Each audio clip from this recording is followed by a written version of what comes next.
চলুন আজকে আপনাদের সঙ্গে শেয়ার করব একদম দোকানের মতন করে পেঁয়াজি।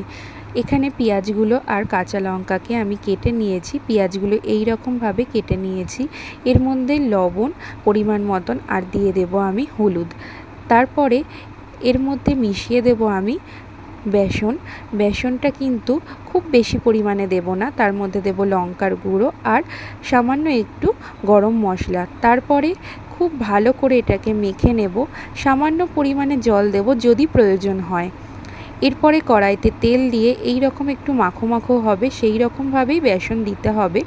গোল গোল করে কড়াইয়ের মধ্যে আমি ছেড়ে দেব। আমি এটাকে কিন্তু খুব বেশিক্ষণ ভাজবো না, অর্ধেকটা ভেজে তুলে নেব।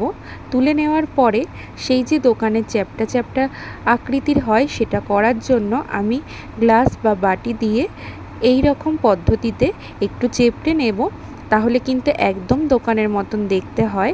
এরপরে এটাকে আবারও একবার কড়া করে ভেজে নেব, তাহলেই রেডি হয়ে যাবে আমাদের পেঁয়াজি।